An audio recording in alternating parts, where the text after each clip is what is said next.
Você já reparou na quantidade de notícias que tem saído sobre pessoas surtando, violência em casa, nas escolas, o excesso de depressão, pessoas tirando a própria vida por causa disso?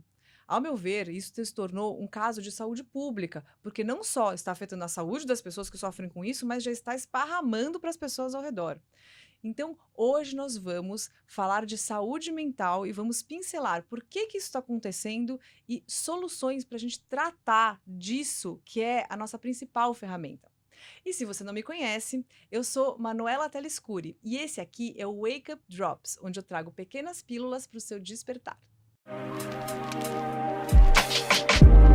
Wake Up Drops. Então, sejam muito bem-vindos, muito bem-vindas. Hoje eu tenho uma convidada super especial, que é psicóloga, astróloga e professora de budismo. E com todos esses conhecimentos, ela vai nos contar muitas coisas sobre saúde mental. Bem-vinda, Isabel Fleury! Muito feliz de você estar aqui. É um prazer conversar com você. Estou ansiosa, que a gente já estava conversando aqui nos bastidores. Gente, assim, não só sobre a necessidade, né? Mas como que é importante a gente estar com clareza sobre as ferramentas de como se tratar, né? Sim. Mas antes, Bel, da gente mergulhar nesses assuntos, pessoal, queria contar uma novidade para vocês. Eu estou muito, muito feliz que temos agora um patrocínio da Rai Kombucha para o nosso podcast. Agora, todos os nossos convidados podem se servir da Rai Kombucha, mas como a Bel, eu sei que ela não bebe. Temos também Puro Verde. É uma kombucha do mesmo fornecedor. E é essa sem álcool, tá, Bel? Vou te servir. Ótimo. Obrigada. Blueberries. Tá ótimo. Sempre aquele medo que a kombucha vai vazar. Fala se você gosta. Eu amo essa kombucha. Eu vou contar uma historinha rápida, tá? Essa kombucha... Obrigada, eu que fui querida. atrás deles. Normalmente as marcas vêm atrás da gente. Não, eu que fui atrás. Sabe por quê? Essa kombucha, eles ofereceram na minha exposição, que foi uma das experiências mais transformadoras da minha vida. Então, eu tenho um apego emocional. E aquelas coisas, né? Quando a gente cocria, a gente põe uma intenção e parece que o universo vai trazendo. E aí, através de um amigo, agora ela está aqui comigo. Nossa, tô muito feliz. Sério. Obrigado, pessoal. Olha, essa daqui é a Rai. Aí, Ui, acontece. Kombucha, normal. Kombucha, gente, é tudo isso bem. aí. Faz parte. Essa daqui eles fazem, tem mais álcool que cerveja, tá, pessoal? Só que é a fermentação natural do processo da kombucha, né? Uma delícia. Amo. Vamos fingir que não é de manhã. Sim. São 3 da tarde, tá? Ai, gente. Bel, então eu queria que você se apresentasse um pouco, conta sobre as suas linhas de conhecimento, aí a gente mergulha nessas questões que a gente tem visto, o excesso de desequilíbrio mental que a gente tem visto por aí. Sim. Cheers! Cheers. A nossa saúde física e mental. E mental, exato. Oi, gente. Meu nome é Isabel. Eu sou psicóloga clínica com uma base junguiana. Eu também sou astróloga e sou professora de budismo já faz muito tempo. Bel, deixa eu te perguntar. A gente estava conversando, né, nos bastidores. Você não está impressionada com o aumento do número dos casos? O que você tem visto nos seus atendimentos? Então, o que eu vejo, na verdade, assim, como principalmente social media, né? As pessoas estão muito impactadas, então tem muita gente que entrando e saindo, muita ansiedade, muita crise de pânico, muita sensação de uma pressão interna muito grande, uma desorientação, porque o mundo em si está tão instável, mesmo a crise ecológica e tudo mais. Então, existe um aumento de ansiedade no geral. Nossa, sabe, agora que você falou, uma palavra que você falou abriu uma luz aqui. Quando você falou, o mundo está muito instável. Você sabe uma das coisas que eu penso muito, assim, e agora o que você falou está conectando milhões de coisas na minha cabeça. Porque nós nunca vivemos um período de mudança tão grande, Sim. né? A internet, ela revolucionou as nossas relações, a velocidade como as coisas acontecem, de uma forma que nunca, a gente não dá precedentes, obviamente, na história.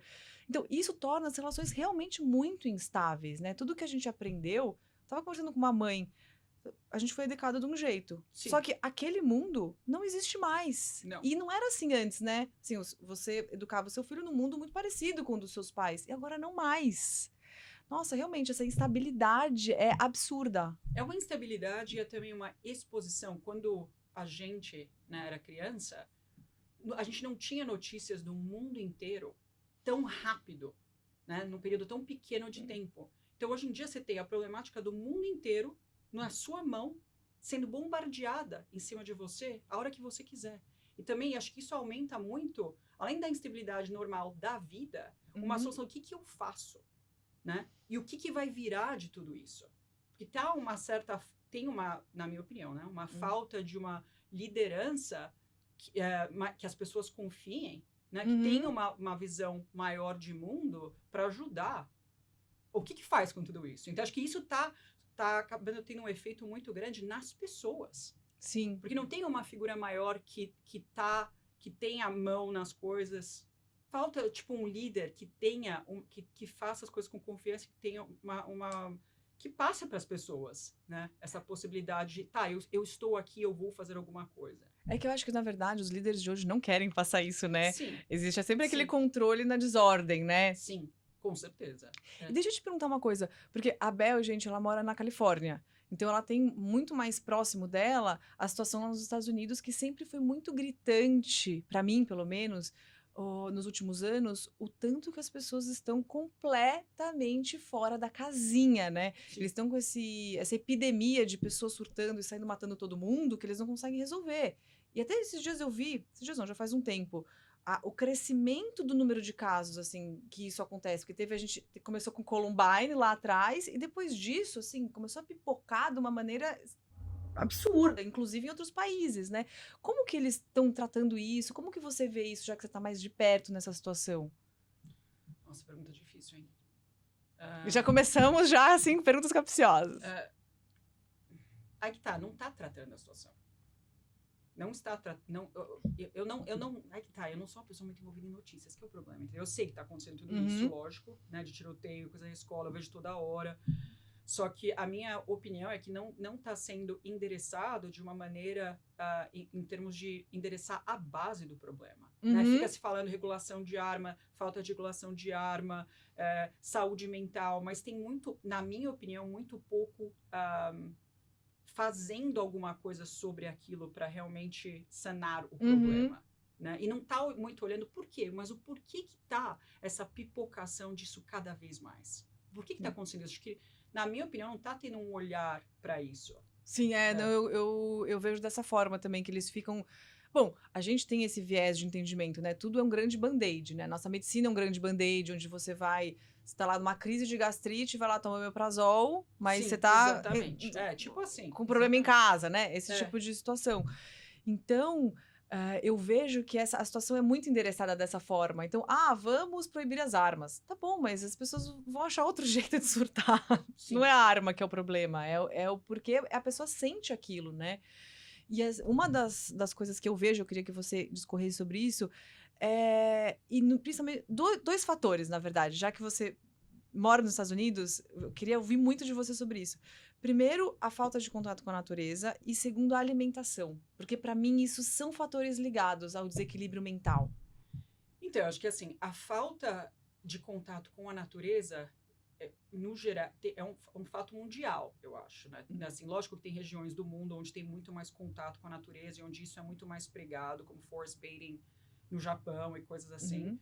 E tem áreas do mundo, com parques estaduais, que as pessoas têm mais contato, mas a distância, a proximidade do celular, né? A quantidade de tempo que a gente passa e a distância do mundo natural, na minha opinião, tem um efeito muito grande na mente, porque a gente não é separado do mundo natural. Nós somos parte dele também. Sim. E a gente se vê como separado. Acho que aí está um problema começando por aí. E a saúde, na minha opinião, falando de saúde mental, saúde física e mental elas podem ser faladas como assuntos separados só para poder, talvez, explicar um pouco alguns detalhes, mas elas são uma coisa só, são dois lados de uma mesma moeda. Concordo. Né? E eu acho que... Eu moro na Califórnia, que é uma população muito específica dos Estados Unidos, onde é muito mais saúde e muito mais uma abertura mental e espiritual. Então, eu também não estou numa amostra da população, eu não estou inserida nessa amostra onde as pessoas são tão desconectadas. Na amostra que eu estou, as pessoas são muito mais conectadas. Por isso que eu fiquei lá também. Sim. Senão, eu teria ficado. E você percebe, que elas são mais equilibradas, assim, tô tendo cuidado em usar essa palavra, né, mas, assim, um pouco mais, o fato de elas estarem mais em contato com a natureza, deixa elas mais preparadas para lidar com essas ansiedades do dia a dia? O que que você percebe? O que eu vejo, por exemplo, em terapia é o seguinte: as pessoas, e eu falo um pouco da natureza em um segundo, mas assim, as pessoas que têm uma facilidade maior, talvez, né, ou talvez uma harmonia maior para conviver com o mundo que a gente está inserida, né, com as dificuldades naturais do mundo, são as pessoas que têm uma curiosidade não só da própria constituição e do funcionamento delas, o que está acontecendo, mas as pessoas que também têm uma abertura para os ensinamentos de sabedoria maior também, né? E eu acho que assim, a natureza, muitas vezes, ela entra.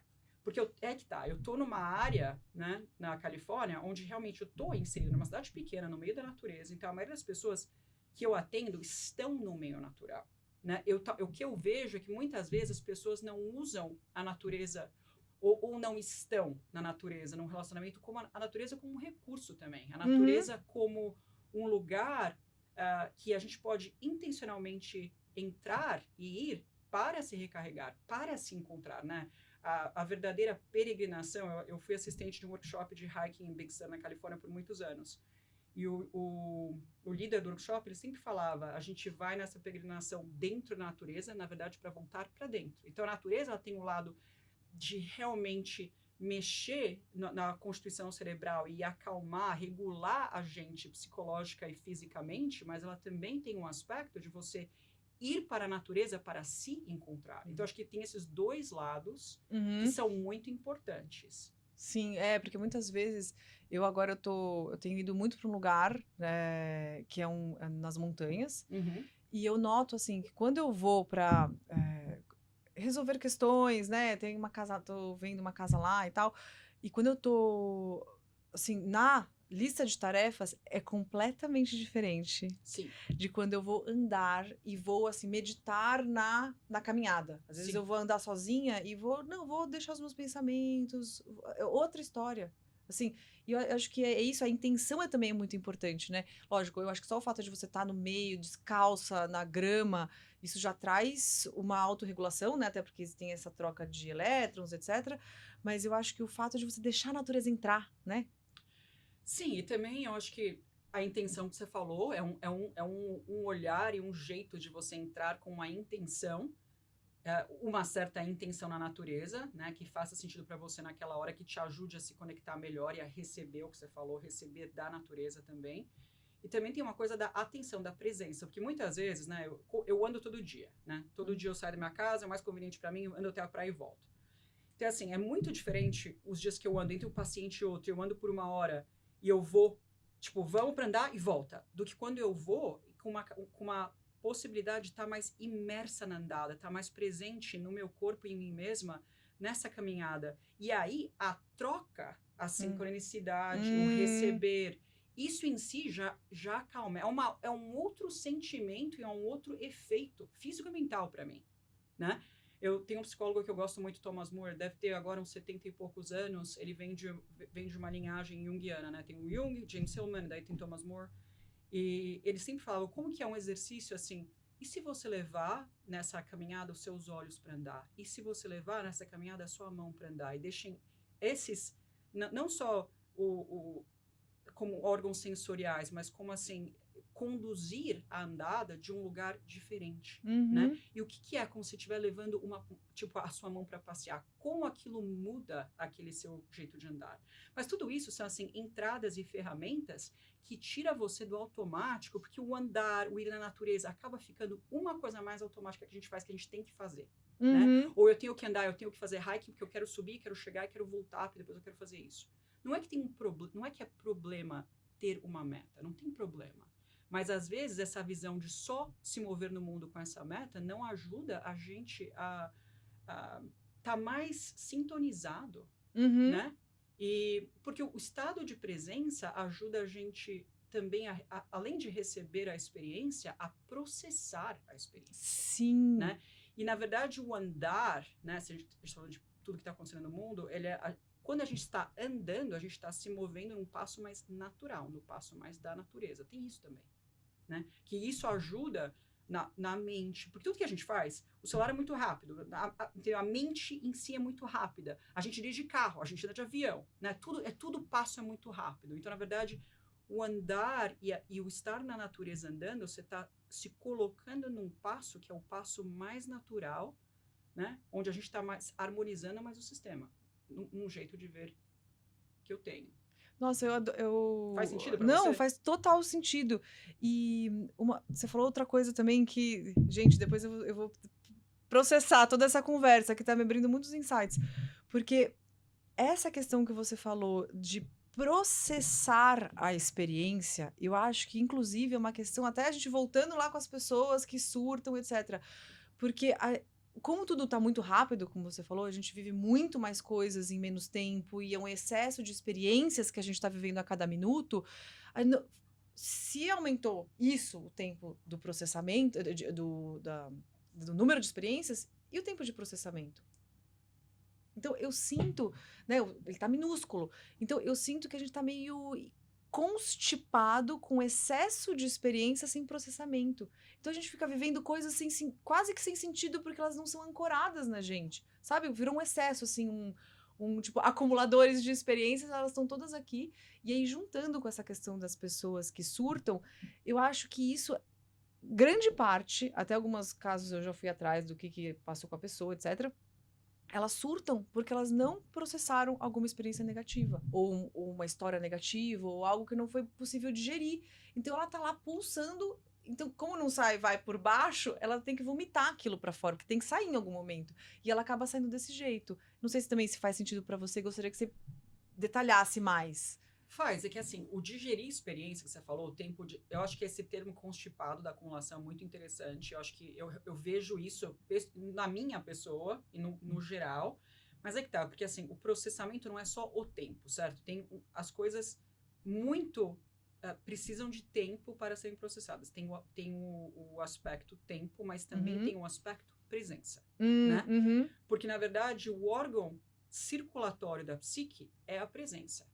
Então, na verdade, para digerir a experiência, quando a gente não está presente nela, ela não se digere. Tanto que o trauma, se pensar, né, todos os traumas, muitas vezes aconteceu o evento e a pessoa congelou aquilo no tempo. Não teve a possibilidade de circulação e movimento, né? Sim. Então, na verdade, tudo que falam de meditação, tudo que falam de yoga também, na presença, o que ficou constipado, que ficou bloqueado, começa a poder ser dissolvido e aos poucos dissolver aquele emaranhado que fica tão coagulado, entendeu? Então, assim, eu vejo muito isso, a importância da presença na saúde mental, né? Seja na natureza, seja na gente mesmo, porque senão as experiências, elas não se processam e elas só se acumulam. Então, dá um tilt, a energia do sistema tem muita coisa parada, né, sem vazão, e acaba dando um tilt, seja um ataque de pânico, seja uma depressão, seja alguma coisa, né, seja tensão física, seja alguma Sim, ou doença. doença física É mesmo, lógico, né? tem tanta tensão no corpo, vai contraindo os órgãos em algum lugar e vai, alguma hora, dando problema. Sim, os alertas começam a aparecer, Sim, né? sim. Porque a gente precisa estar presente para digerir. Senão, você pode ter todo o tempo que você tiver. Se você não estiver presente, É capaz não de vai olhar, digerir. né? Não dá. Não dá. É que é difícil estar presente com uma coisa, com alguma experiência mais tranquila, é uma coisa, mas você estar presente com uma experiência onde o corpo está mais, né, desregulado, é difícil também. Nossa, você sabe, eu tive uma situação assim que eu carreguei por anos, assim, foi uma experiência muito traumática na minha infância, e ela ficou, assim, num plano subconsciente. E qualquer coisa que remetia a essa experiência era isso, era um desconforto muito grande no corpo, Sim. e que eu achava que eu estava fazendo uma coisa certa, de simplesmente ignorar que aquilo existia e continuar a minha vida. Sim. Inclusive, essa foi a experiência mais transformadora da minha vida, assim. Eu já tive experiências de ayahuasca, eu já tive experiências de cogumelo, nada se compara, nada. Foi a experiência mais psicodélica da minha vida. Quando eu consegui olhar para essa questão, né, eu já estava num momento de vida onde eu consegui dar um outro significado e olhei, assim, nossa, foi um momento mágico, assim, sabe? Eu falei, não, agora eu consigo olhar. E eu olhei e ressignifiquei. E eu senti fisicamente, foi muito louco esse dia. Eu tava à noite na minha casa, comecei a chorar, né? Porque era uma situação bastante emocional. E eu senti algo sair do meu corpo. Foi Sim. muito impressionante. E aí, minha vida mudou da dia pra noite. Sim. Eu acho que esse nó emocional, né, que trava. Trava, é assim, você na verdade teve uma experiência, você teve muita sorte daquilo ter saído sozinho e às vezes, né, por mais que ficou em você tanto tempo, porque muitas vezes a gente precisa de uma ajuda. Porque às vezes Sim. acessar esses lugares onde está muito coagulado há muito tempo, sozinho, não é o método mais habilidoso, digamos assim. Não, Né? concordo. Tanto que meditação, um retiro de meditação, muita gente surta também. Não, muita não vou falar, né?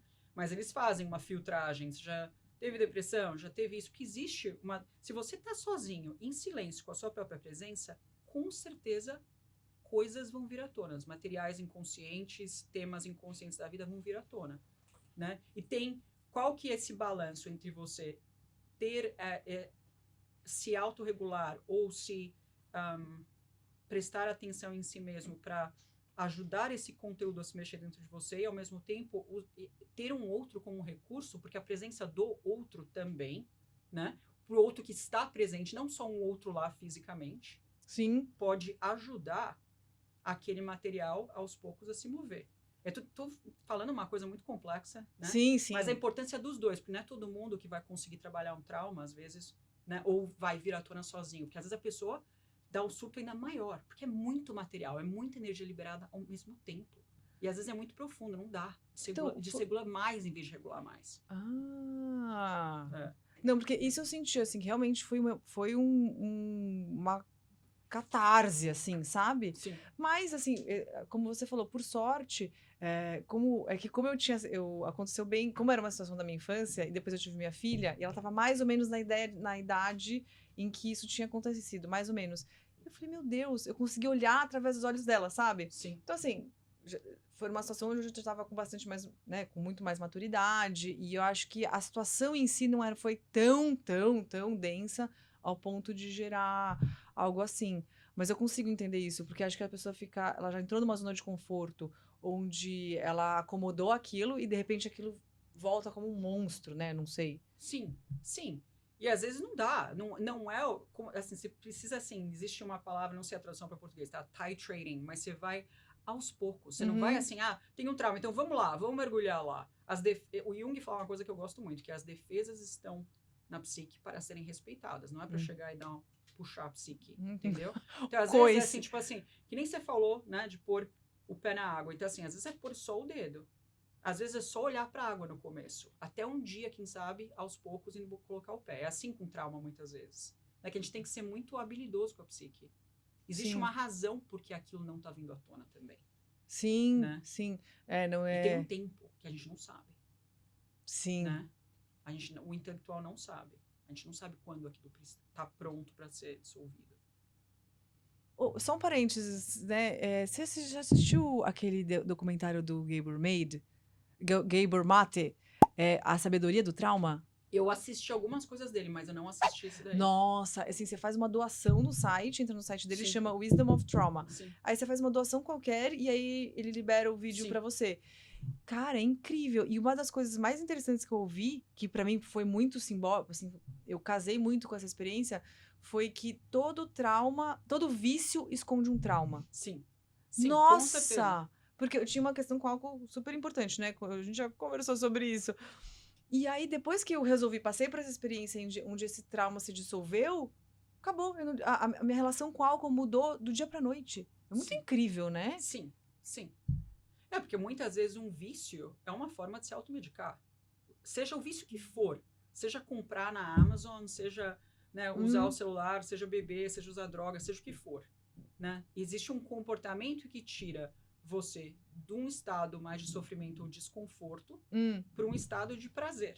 Sim. Né? Para um estado de, seja, né, a gente pode usar até anestesiar de alguma certa forma com álcool ou com drogas, mas ao mesmo tempo você cria uma mudança de estado psíquico. Sim, né? mais prazeroso. Exatamente. Né? Então você sai do desconforto. Então faz sentido né, todo vício ter por trás um trauma, pelo menos no meu entendimento. E trauma, eu acho que também hoje a gente usa de uma forma mais ampliada, porque tem uns traumas que são mais aqueles horrorosos, que são que a gente... Mas muitas situações são traumáticas, que às vezes não é um trauma que você vai ver num livro, mas Sim. é traumático para aquela pessoa. Sim, sim. Entendeu? Sim. Por causa da falta de recursos daquele momento que a pessoa tinha, da idade ou do ambiente que ela estava, né? N fatores, X fatores vêm e tem um certo... Nossa, essa palavra me falta em português. Pode e falar tem um aí. certo impacto, né? Que causa uma experiência traumática. A experiência de falta de presença é traumática. Né? Não ter presença, né? Seja a criança, da mãe, do pai, seja nós como sociedade, a falta de presença. A gente estava vendo o carro conversando. Como tem uma falta de presença, tá todo mundo tão enfiado no seu próprio telefone, no passo da sua própria vida, que as pessoas não param mais. É como se o outro fosse uma interrupção. Com o tempo, a falta de presença, hoje, amanhã, em todo lugar que eu vou, acaba sendo acumulativa. Cumulativa. Entendeu? E tem um... Não sei se... Não sou especialista em trauma, não sei se isso seria classificado como trauma, não, mas tem um impacto muito grande.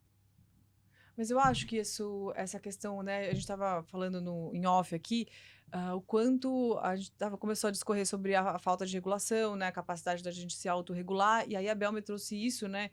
Que o quanto o outro, que a gente sempre fala autorregulação, né? Você conseguir se conter, se controlar, né? Se manter.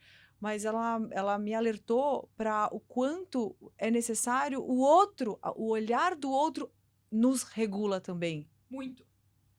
Muita gente me pergunta assim, na terapia, tipo, o que funciona, né? Eu sempre falo, eu pessoalmente, tudo bem, metodologia é importante, ter um conhecimento é muito importante, mas é a presença e o olhar, se a pessoa tem um trabalho interno profundo, o olhar não crítico do outro, né? Um olhar fértil de olhar e querer realmente ver, olhar e estar ali, não só o olhar para poder falar o que eu quero. Certo? Sim. Porque eu acho que, assim, você falou da diferença de Brasil e Estados Unidos, né? Eu acho que nos Estados Unidos a cultura é muito individualista.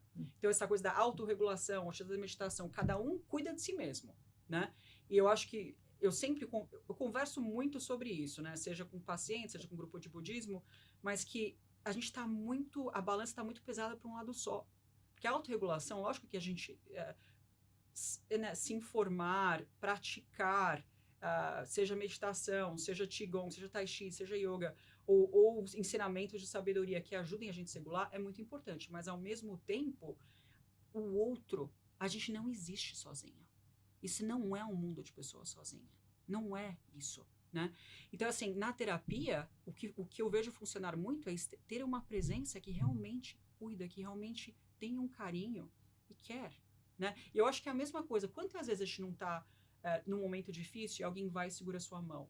Ou se alguém vai e realmente está presente para você. Você percebe. Presença, Sim. Talvez a gente não... É difícil de nomear e de explicar, mas você percebe quando a pessoa está lá ou não está. E faz uma diferença muito grande. Isso eu vejo muito. Às vezes é amigo, não é nem paciente, mas que está num momento difícil. Você chega, tô aqui. O que está acontecendo? Você começa, né, a entrar em contato, né, de olhar, olho no olho, tudo. Aos poucos... Não é que é milagroso e passa tudo, mas existe uma regulação na presença. É uma ferramenta, né? É uma ferramenta muito grande. Só que muitas vezes, foi o que eu falei, a gente está vendo os outros como interrupção. Tem um experimento que foi feito em Stanford e Yale, esqueci, foi replicado em várias universidades dos Estados Unidos, que eles falaram assim, olha, você vai desse prédio da universidade para esse e você vai assistir uma palestra sobre generosidade. No meio, eles colocaram uma pessoa que parecia que estava em algum tipo de estresse. Não sei se estava assim, estava caído no chão, tá? E o que aconteceu? Algumas pessoas, no caminho da palestra para generosidade, pararam e algumas não pararam, né? Qual que era o fator? A falta de tempo. Quem tinha tempo, quem achava que tinha tempo, parou para tentar perguntar o que aconteceu, se precisa de ajuda, né? Quem achou que não tinha, não parou. Então, assim, a gente acaba vendo o outro, porque tem essa coisa, né, do tempo é um bullying, tá sempre um bullying atrás da gente, né? A gente acaba vendo o outro como uma interrupção, porque não dá para parar, não dá para fazer, não dá não sei o quê. E nisso a gente tá perdendo o benefício que estar presente para o outro dá pra gente, e E também é um detrimento? Detrimento. Detrimento para o outro. Sim. Também, entendeu? E acaba criando essa cultura que todo mundo fica só, acaba criando muita solidão. Isso acho que eu vejo. Você perguntou o que eu vejo nos Estados Unidos, o que eu vejo em clínica. Eu acho que é a solidão. Né? Uma coisa da solidão, porque é o celular. Tem gente que só se relaciona. Os adolescentes dos Estados Unidos estão jogando joguinho o tempo inteiro, jogando, sei lá, videogame. Porque inteiro. virou uma válvula de escape, assim, né? Como a bebida, pode ser ou drogas. O celular é uma válvula de escape para aquelas situações de bullying, Exatamente. porque não é fácil de se relacionar, né? Assim, lógico, ainda mais na adolescência. Exato. Sim. Então aí você se isola para não superar esse desafio, né? Sim. Só que aí você acaba criando um ainda maior. Sim, muito maior. E aí não sabe mais se relacionar, daí não sabe se relacionar, daí não quer sair pra tentar conhecer gente, porque não sabe como se relacionar, e aí vira essa bola de neve que não tem muito como sair. E a gente tá se privando da presença do outro e da importância que tem na regulação da psique. É uma importância muito grande. Nossa, talvez essa seja a grande chave, assim, qual é a semente de tudo isso? É a distração. Sim. Sabe? É a falta de presença, porque a gente tá vivendo um mundo, eu sempre penso sobre isso. O quanto foi criada, assim, a gente tá num absurdo de distrações. Quando eu sento para trabalhar, vem o celular, aí vem uma notícia, aí vem um e-mail, aí vem uma pessoa falar comigo, e vem não sei o quê. Então, a minha mente, quando eu quero estar presente, o mesmo movimento que eu fico o tempo inteiro pulando de tarefa em tarefa, ela fica. Mesmo quando eu tô parada e, né, como eu pratico meditação e tudo mais, eu tenho consciência para isso, mesmo assim, a mente vai escapando. É muito... E é horrível, eu me sinto extremamente ansiosa quando isso acontece. Vai escapando, né? Acho que no Ayurveda que eles falam, se tem alguma coisa fora de balanço, a tendência é continuar, né? Então, quando você está distraído, a tendência é ficar mais distraído, continuar indo. Então, né? Agora eu lembrei do budismo, né? Que acho que a gente veio falando no carro de yoga, budismo, tudo isso. Eu acho que a gente não tem... Devia ter na escola, né? Um treinamento, né?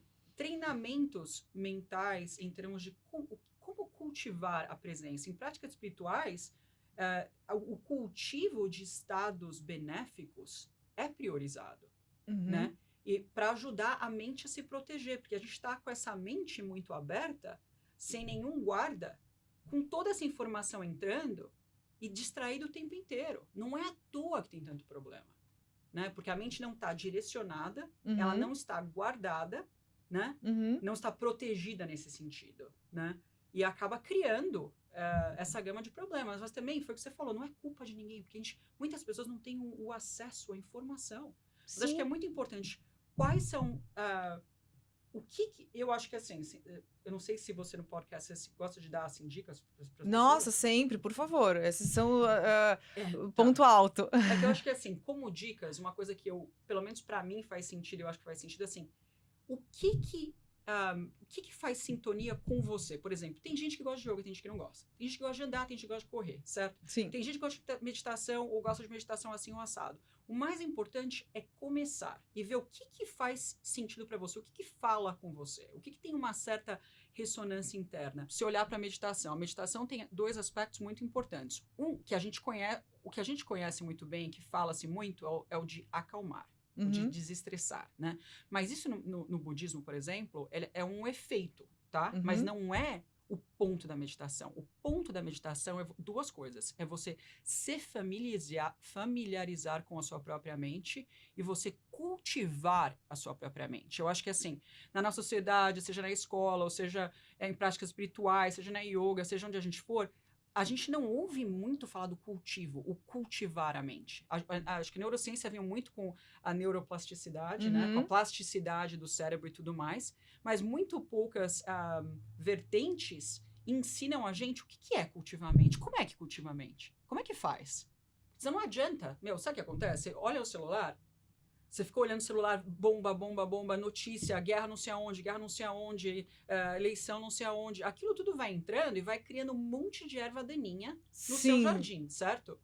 E daí você fica, sem querer, regando isso, porque você ficou ouvindo mais notícia daquilo. E fica alterando a sua forma de ver o mundo, né? Fica alterando muito a percepção do mundo, fica dando uma sensação de falta de controle enorme, que é muito problema pra resolver, Uhum. que a gente não tem como resolver, né? Sim. A guerra da Ucrânia eu, pelo menos, não tenho, né? Sim. E não tem nenhuma ênfase. O que a gente pode fazer? Como cultivar a mente?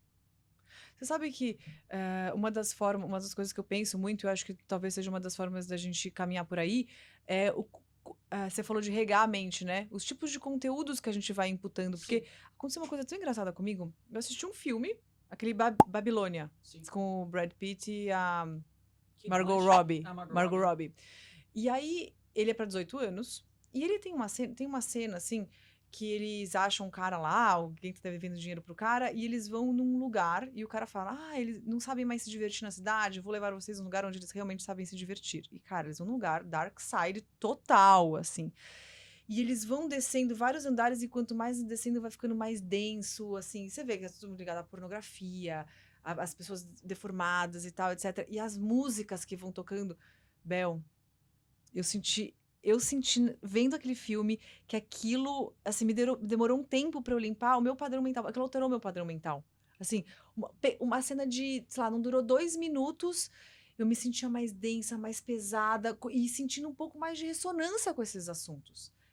Eu senti que eu cultivei mal a minha mente naquele momento. Muito, muito curioso. Mas então, eu não sei se, na verdade, né? Não sei se é uma questão nesse caso de cultivo, mas com uma mente aberta pra assistir um filme, né? Vai deixando entrar aquilo, e às vezes aquilo te afetou, porque você perguntou de nutrição antes. A nutrição, ela vem não só pela boca, ela vem também pelos olhos, pelos ouvidos, por tudo, certo? Então, a mente que não estava protegida naquele momento, entrou tudo. E aquilo afetou o estado psíquico, emocional, espiritual, seja lá o que for, todos eles, certo?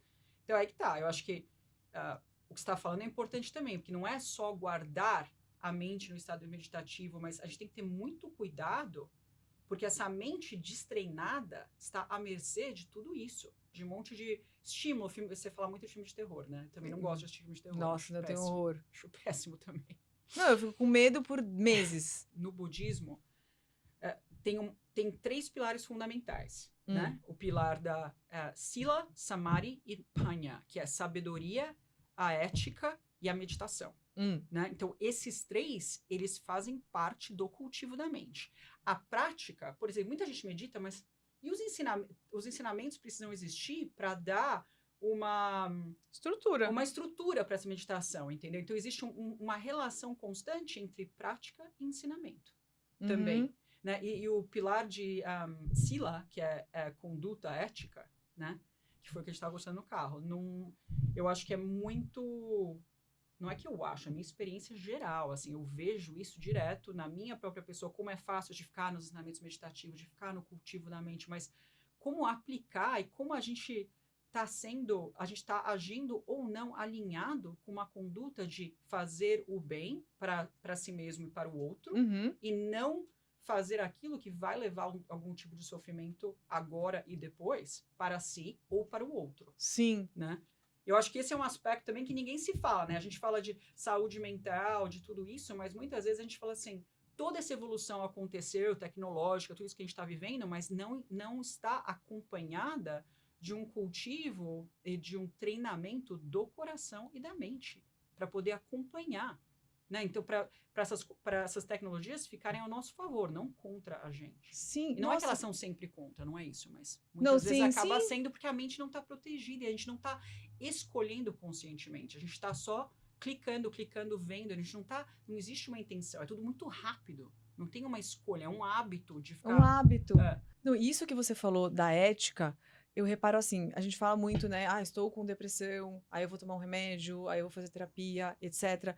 Mas o que eu vejo é que as nossas, né? Porque como a gente está vivendo um momento muito desconectado, e como a gente falou, né, muito separado do outro, o outro é uma interrupção, nós temos atitudes muito não éticas, não ligadas à gratidão, né? Uma conduta mais elevada. Sim. E isso, né, no meu entendimento, isso cria o que eu chamo de bad karma. Sim. Então tá todo mundo entupido de bad karma, tendo que colher todas as consequências das suas ações, porque fazer bem para o outro, em última instância, é fazer bem para si mesmo. Sim. Que nem você falou agora, vai causar sofrimento pro outro agora ou depois. A gente causa sofrimento pro outro ignorando o fato de que isso causará sofrimento pra gente, independente do seu nível de consciência ou empatia. Em Sim. algum momento aquela conta vai chegar, porque ela sempre chega. A lei do retorno é infalível, né? Sim, E hoje- infalível. Infalível. E hoje Infalível. tem um estudo de um trabalho de um cientista, do Nassim Haramein, que ele mostra a estrutura básica do mundo através dos átomos e mostra como o feedback, o retorno, é, é, é um item fundamental no desenvolvimento do universo. Então, assim, é a ciência da lei do retorno. E como a gente não leva isso em consideração, as nossas ações são altamente nocivas pra gente. Não à toa estamos onde estamos, né? Sim, sim. É porque eu acho que muita gente, a gente ignora como se o que a gente fosse fazer não tivesse um efeito. Acho que um dos posts que você teve ultimamente, você falou alguma coisa, como muita gente não tem visão de longo prazo. Sim, certo? sim. E eu acho que, assim, me lembrou da história do karma, né? Como se, assim, a gente vive agora como se amanhã... Tudo bem, eu posso assistir Netflix 3 horas por dia depois que eu acabo o trabalho todo dia. Tá, mas o que isso vai somar daqui a um ano? Sim. Né? Não é nem só o número de horas da minha vida. Tá, então não... a minha meditação, ou um tempo que eu posso estar fazendo outra coisa. A gente não tem muita consciência, mesmo quando a gente é mais consciente do efeito que aquilo está tendo. Porque são conta-gotas, né? Foi o que você falou, é cumulativo. E não, às vezes não é assim, não é que assistir Netflix 3 horas por dia, não é que é necessário um bad karma, mas está criando um efeito na sua vida. Sim. Da prioridade que você põe para como você usa o seu tempo, certo? Sim. E o que você está construindo aquilo na sua vida ou não. Né? Eu acho que a gente vive uma coisa muito inconsequente. Nossa, obrigada. Obrigada. Exatamente, a gente tá vivendo como só conectado com os prazeres de curto prazo. Sim. E com as necessidades de curto prazo. Porque é isso. Hoje, 3 horas. Vou assistir hoje 3 horas de Netflix. Tá bom. Não vai. Amanhã não vai aparecer nada de muito negativo. Mas um dia, tudo bem. Só que daqui 15 anos, quando você pensar que você largou sua realização por filmes e séries que você nem lembra que você assistiu, vai vir um arrependimento e uma frustração. Eu falo porque eu já senti isso. Tinha uma época que eu morava no interior e eu tinha largado meu trabalho porque o que eu fazia era uma microcidade. E aí eu sem ter o que fazer, fui me largar em atividades prazerosas. Então eu almoçava e quando eu vi eu tava assim, assistindo a 2, 3 horas. E aí eu comecei a cair em mim, eu falei, meu Deus, eu joguei todo esse tempo no lixo. E agora eu quero fazer alguma coisa. Eu podia ter estudado, eu podia ter feito um outro curso, eu podia ter me desenvolvido e eu não fiz. Eu fiquei assistindo Friends. Sim, sim. E é muito frustrante. Então, eu acho que tem muitas coisas que as pessoas estão, assim, achando que tá tudo bem. Sabe aquela...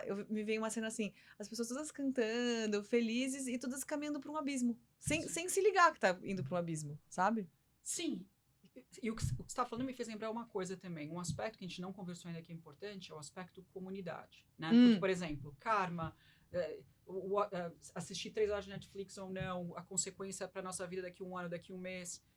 Muitas vezes a gente precisa, primeiro, ouvir aqueles ensinamentos várias vezes, né? Uma vez atrás da outra, e também ter pessoas na nossa vida que também ou pratiquem ou estejam curiosos, que muitas vezes você vê a história do celular, não é que, né, pra ficar falando mal do celular, mas se uma pessoa pega o celular, a outra pessoa pega o celular, não é assim? Muitas vezes acontece. Imita. Exatamente, acontece sem você perceber muitas vezes. Então, assim, ter pessoas na nossa vida que que ajam mais com intenção, ou que tenha mais uma reflexão, ou que tenha uma prática espiritual, é uma questão fundamental. Eu lembro que eu fiz um workshop de 2 dias há 10 anos, 15 anos atrás, uma vez, e que era tudo sobre resiliência e meditação. Mas no final, o que a mulher falou assim, ela falou, hang out with healthy minds. Né? No final, era assim, no final das contas, o que mais importava eram pessoas na sua vida que tenham uma mente saudável. E o Buda, uma vez, o Ananda, que era um discípulo do Buda, chegou para ele e falou, Buda, é verdade que a amizade é metade da vida espiritual? O Buda falou, não, Ananda, a amizade é a vida espiritual inteira, né? E o que ele estava falando é que spiritual friendships, né, amizades dármicas espirituais, elas são fundamentais na nossa vida. Porque você fala isso também, não é? A gente é a soma das pessoas que a gente passa mais tempo. Isso, nós somos a média das 5 pessoas que a gente mais convive. Exatamente. Eu já ouvi essa frase e acho ela muito verdadeira. Exatamente. E além disso, né, tem esse aspecto de quem a gente convive e tem um aspecto no inglês a gente fala friendliness, né? A mente, que é uma mente que está aberta e amigável, ela não está em aversão, ela é uma Uhum. mente amiga. Então, esse aspecto que o Buda falou não é só da amizade, né, física, mas eu queria enfatizar isso aqui, porque acho que a gente esquece muito disso também. Que grupo, não é só que a gente vê no celular, são que grupos que a gente faz parte, o que as pessoas conversam. Sim. Né? Como é que eu posso chegar mais perto e onde eu posso... Eu acabei morando na Califórnia, porque há 20 anos atrás, quando eu tinha 20 anos, ninguém estava fazendo essas conversas. Ninguém estava nessa vibe de prática espiritual. Era muito difícil. Então, Nossa, é verdade, não existia, não, né? era Foi a um boom única, era meio agora. ET, entendeu? Então, assim, eu acabei indo morar lá para poder... Porque eu acabei encontrando, na verdade, né? Assim, pessoas que pensavam que eu tinha essas curiosidades com prioridade na vida da mesma idade. E na época eu Sim. tinha amigos 30 anos mais velhos, com 20, 50, não sei o quê. Que tudo bem, não tem problema, entendeu? Mas era Não, mas a muito gente difícil. quer dividir com alguém mais parecido, Lógico, né? era muito difícil, principalmente numa fase de 20 anos. Essa acho que é uma das dicas mais importantes. Eu vejo, assim, principalmente conversas em época de eclipse, porque a Bel também é astróloga, ela entende até melhor do que eu tô falando. Nesses momentos chave, né, que tem muita descarga energética, muitas amizades acabam, a gente acaba cortando algumas pessoas, e eu vejo que algumas pessoas passam pelo momento onde elas têm que fazer escolha e elas não fazem. E eu acho que se houvesse mais consciência do quanto pessoas nocivas são nocivas, Sim. né? E que às vezes a gente tem que. É um ato de amor próprio, muitas vezes, a gente se afastar. Não precisa brigar, não precisa agredir, mas você tem o livre-arbítrio de conviver com quem você quer, né? Às vezes até pessoas dentro de casa, infelizmente. Sim. Então, isso devia até ter um holofote maior, assim, a importância de você conviver com pessoas que são positivas para você. Sim.